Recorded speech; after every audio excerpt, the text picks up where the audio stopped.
Does WWE have plans already for Will Ospreay, who's set to test the free agent market in 2024? When you hear the news, you're going to laugh just as much as I did. Also, Drew McIntyre, he's set to become a free agent after WrestleMania 40. He has not re-signed with the WWE. What's the latest on Drew McIntyre's contract status? He may be testing free agency as well.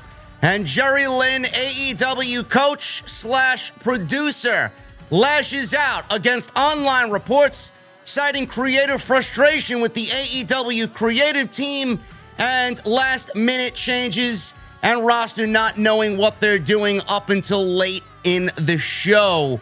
We'll go over that as well right here on Off the Script. Let's start with Will Ospreay. Is Will Ospreay set to become the face of NXT Europe?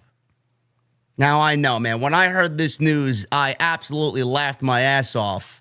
And before I even read what the report says, no, Will Ospreay will not be the face of anything NXT related. Now, little backstory.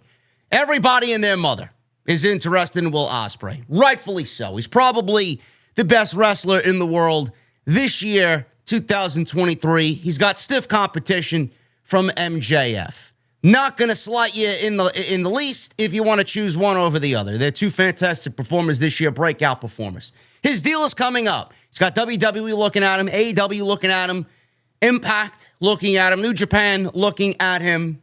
And he previously stated that he did not want to relocate to the United States for this current contract, which will put a damper on his chances of joining AEW or WWE, though he has since changed his mind about that and is now more open to moving to America. Now, let me stop there. The reason why he changed his mind on that is because he's going to yield a bigger payout with more people breathing down his neck with bigger contract offers. If he said he wanted to stay in the United Kingdom, those offers would not be coming in as we expect them to come in for Will Ospreay. So he said he's more open. It's being used as a negotiation tactic, and he knows what he's doing there. And he hired Barry Bloom, who's represented some of the biggest names in the industry, from the NWO to Cody to Kenny, the Bucks. I mean, you name it. This guy's gotten everybody big money deals, and he's going to do the same for Will Ospreay. Speaking to the Wrestling Observer newsletter and radio, Dave Meltzer discussed one idea thrown around in WWE regarding Will Ospreay is that he could be the face of NXT Europe if he should not want to move to the United States. No, that is not going to happen. Now, the way that I read it, before I get into what Meltzer says, yeah, let's make him the face of NXT UK. That's real cute. That's real cute. Did Will Ospreay break his body down? Did Will Ospreay go out there and achieve Best Pro Wrestler on the Planet awards all over the fucking community? Did he go out there and become the very best at his sport in this industry to work NXT Europe? No. No, he did not. Will Ospreay, he's documented it very much over the years. His body is nowhere near it was 5 years ago. Never mind fucking at the stage of his career when he just started out. Will Ospreay is banged the fuck up. Will Ospreay wrestles a very, very stiff and strong style. Will Ospreay does not want to go to NXT, anything NXT related, especially for a startup brand that you're doing over in Europe, all because he's from the United Kingdom. Will Ospreay did whatever he had to do up until this stage of his career to get a big money payout to wrestle in the United States and main event WrestleMania. It's exactly what he's done.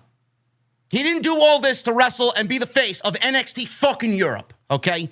Now, maybe he wants to do that.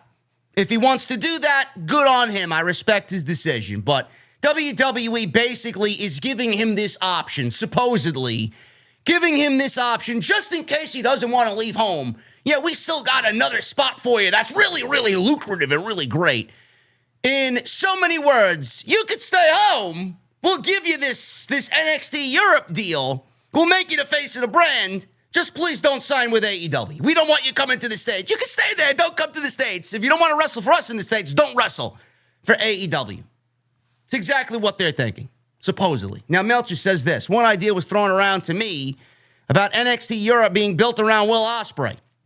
How much money they're going to spend on that and the revival of NXT Europe, nobody knows. Nobody knows. The NXT UK brand had an effect on the independent scene in England. It hurt really bad. But at the same time, they didn't run regular shows or anything like that. They just did TV tapings. They've got the go-ahead from Endeavor to do NXT Europe, but just don't know what exactly that entails, end quote. No.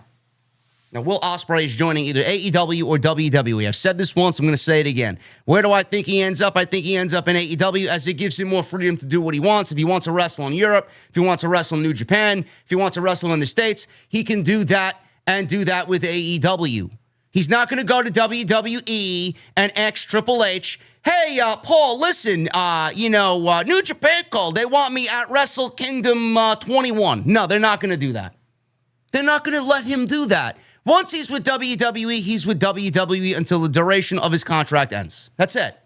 With Tony Khan, he's allowed to do that. He can go and do that as he pleases, as long as it fits into the plans of AEW. And his friends are over in AEW, and everything he knows and everybody he loves is in AEW. And he's spoken highly about AEW. They will take care of him, and they will pay him handsomely. I think he ends up with AEW, but where do I think he should go? I do think that he should end up with WWE, as I do think that this may be the last offer he gets, as I don't know when his body's going to break down. If Tony Khan's going to sign him, he's signing him to a 5-year max deal, ultimate payout. Is WWE going to want a broken down Will Ospreay after that? He's not going to make the money that he's going to make in his second go-around if this current contract that he signs in February comes to an end in 5 years. He's not going to get the same payout as he did on this current contract, and WWE might not desire him as much as they do now. So if he really wants to go to WWE, now's the time. So we'll see what happens, man. He's the first big-name free agent in the world of pro wrestling. February 2024 should be interesting, to say the least. Drew McIntyre. He is a name that also is a free agent in 2024, a little bit later on down the line, around WrestleMania time. Fightful Select is reporting about Drew McIntyre. Recently, they have reported that many top WWE stars whose contracts are expiring in 2024 have yet to be approached by WWE. Now, they say, we can't say that he's not been approached, but as of now, we're told that Drew McIntyre has not signed a new contract with WWE. There have been some Twitter rumors indicating that he had resigned, but according to what he and WWE have told people, that is not true.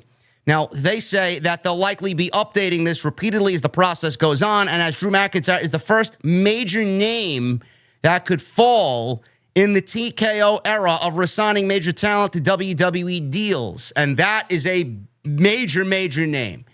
You don't want to let someone like that walk. It's going to send off smoke signals everywhere else, and it's going to have everybody wide-eyed. Well, if they didn't bring back Drew, and they're not going to pay Drew, and Drew's the company guy, he was the face of the company at one point during the pandemic era.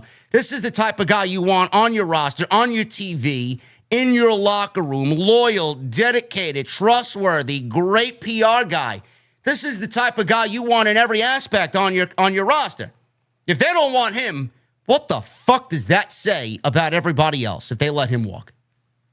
I don't know. Drew McIntyre has less than 5 months left to go, says Fightful, on his WWE deal currently, and it's actually up ahead of next year's WrestleMania. Becky Lynch, the Street Profits, also to name a few, Sheamus, are also free agents in 2024. Now, there's a possibility that WWE could get this done before the holidays. I would like to think so. You don't want this looming over somebody going into the holidays. Endeavor is going to pick and choose. I said this already. They're going to pick and choose who they want. They're not going to let Becky Lynch walk. They're going to re-sign her to whatever she wants. They're not going to let Becky Lynch walk into another promotion. The Street Profits, Drew McIntyre, Sheamus, it all comes down to what they have for them creatively and how they value them right now on WWE television. They might not value Sheamus as they once did before this current deal expires. Over the last 5 years, WWE may have valued Sheamus a little bit more than they do now. Does Sheamus get the same money that he got last time? Probably not. His age is going to come into a factor as well and be a factor if they are going to re-sign him or not. So I don't know. There's going to be a lot of different variables there. But with Drew, it is ridiculous that they don't bring Drew McIntyre back. At the end of the day, I think that he still ends up with WWE, though I would love to see him venture off and kind of reinvent himself post-WWE. But WWE has given him some solid creative. He's probably the most intriguing character on Monday Night Raw right now. And if WWE is giving him some solid creative, the easy thing for them to do is to give him the money that he wants. I don't know how much he's asking for, but they got the creative part nailed down. So let's do what we got to do as far as money and get this guy signed and bring him back to the company, because I don't think they want to let someone like this go. So we'll see what happens with Drew McIntyre. I do think that he stays with the WWE, but if he ventures off and reinvents himself post-WWE, that's not something I'm going to just disregard. I'm very excited about a post-WWE Drew McIntyre, as I do think that he still has major impact potential wherever he goes. And finally, guys, the last story for today's video, AEW talent is reportedly frustrated with late creative decisions. Is Vince McMahon booking AEW television? I don't know what's going on. But Tony Khan has been praised in the past. This was in the very early stages of AEW, most notably the Hangman and Kenny Omega storyline, which gave us Hangman winning the world title and then Kenny Omega disappearing because of a myriad of injuries. That was one of AEW's grandest moments, long-term booking. CM Punk and MJF, another one of those things that just took AEW to the next level. That was probably, right now, before we conclude MJF and Adam Cole, my favorite storyline in all of AEW history. Tony Khan picks and chooses what he wants to do as far as long-term booking and long-term vision. We know for years, I've talked about it, documented it, live streamed it, yelled it at the top of my fucking lungs. Vince McMahon, Bruce Pritchard era, late-minute changes, script rewrites, script rip-ups during the show. Shit changed. Now, Triple H has not gone and done any of that, and we are not living in that era anymore. Plans are made, visions are set, and shows are set in stone a week in advance, maybe 2 weeks in advance in some cases. We're not seeing that in WWE anymore. AEW is guilty of late-minute changes. I don't know that for sure, but I could see that by watching some of the shows. Most notably, Collision. If you watch Collision on Saturday night, the entire show was basically dark. Outside of Ricky Starks versus Dax Harwood match and then Kenny Omega versus MJF for the World Championship, none of that show mattered to anything. None of it mattered to anything. It was basically just thrown together. Literally, if you watch the show, it felt like it was put together in 5 minutes. That's the way I feel. So, is what I'm about to read to you correct in regards to Dave Meltzer's report? I don't know. That's up to interpretation, but I don't find him to be completely at fault here. He says, and I quote, "In regards to creative being finalized later than usual, as of late, leading to talent being frustrated as a result. So much of the stuff is, if you follow AEW, a lot of the stuff is being decided at much later periods than previous. Guys are getting their information on what they're doing later, and decisions are being made later.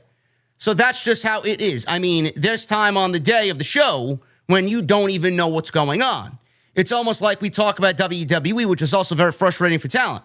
It's a lot of the guys having a lot of input on what they're doing, so they're doing stuff, but they don't really know a long-term direction. So they're doing stuff, they're coming up with ideas, but when you don't really know exactly what the long-term direction is, and then you're kind of like coming up with ideas week by week, you don't know where this thing is ultimately going. And maybe the ultimate thing hasn't even been decided upon yet. So that's one of the reasons that shows are like the shows last week. Now, Jerry Lynn, he went on social media and replied to a Wrestle Purist's tweet, which basically was a copy and paste of what I just read to you in regards to Dave Meltzer. Jerry Lynn blasts the idea of the talent being frustrated with AEW creative. He says this, and I quote, and I'll throw it up on the screen, because wrestlers and God knows who else have and continue to leak info to the sheets and podcasts. So Tony tries to keep things confidential. You wouldn't want to know everything before you see a movie. Anyone who leaks info is doing damage to the product and the industry. That was Jerry Lynn on social media, AEW coach / producer. Now, the first thing that I saw here was that he didn't really deny that it was happening. He didn't really deny that it was happening. So clearly something's being leaked in regards to AEW creative or whatever's coming out of the AEW locker room. I don't know why we are still talking about the AEW locker room and the happenings that happen in the AEW locker room. CM Punk is no longer there. He's not there anymore. Things are now supposed to be harmonious. You got Collision, you got Dynamite, you got everybody living one happy life here. There's no more problems. There's no more frustration. There's no more issues. There's no more fights. There's no more hoopla in the back.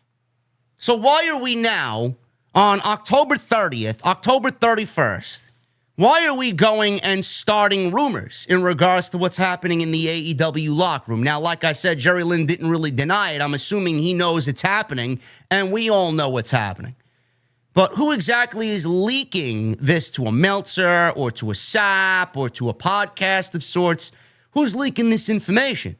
This is what happens when you have many of the talent writing their own storylines, wanting to work with who they want to work, carving out their own promos. Everybody knows everything.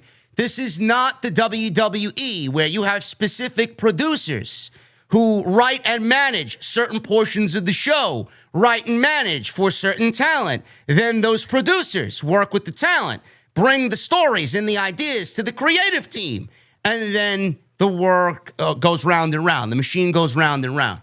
That doesn't happen in AEW. It seems like a free-for-all. They mention the Wild Wild West often. I don't know if that's the case in AEW, but it certainly doesn't feel that way. It seems like Tony Khan writes everything, is in charge of everything, and does what the fuck he wants on any given day for Dynamite and Collision. But who's leaking this shit to a Meltzer? Who's leaking this shit to the dirt sheets? I don't know. Why? Now, let's not pretend that AEW doesn't have long-term story. Let's not pretend that things are being kept secret. They are. We don't know what's happening with Adam Copeland. We don't know what's happening with Christian Cage and that whole storyline. We don't know where that's going. We don't know what the details are of where that's going next year. We don't have any idea about what's going on. We don't know who the devil is in regards to MJF, Jay White, Adam Cole. We don't know what's going on with that storyline.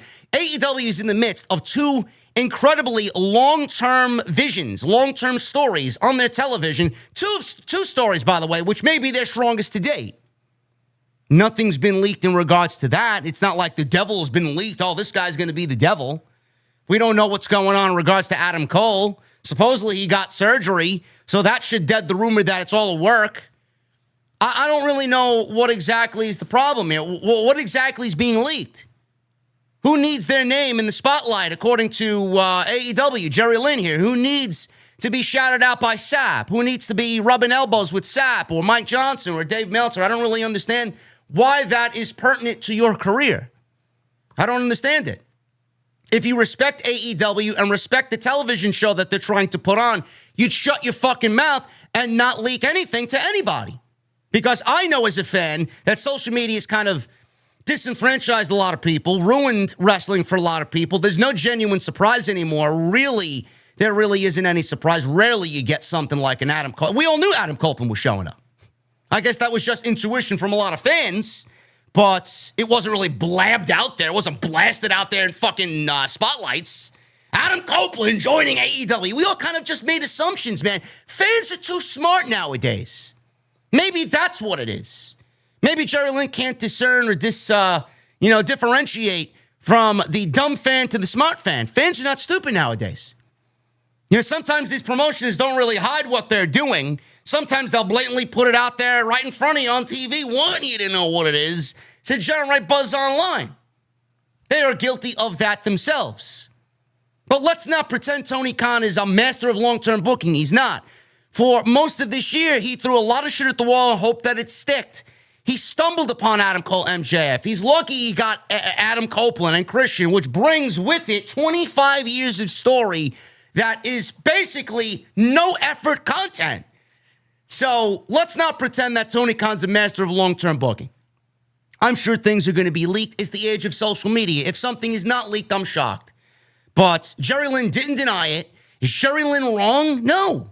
He has a right to feel that way. They're working hard on keeping things secret. They're working hard on building intrigue and interest to generate interest in Dynamite, Collision, in AEW.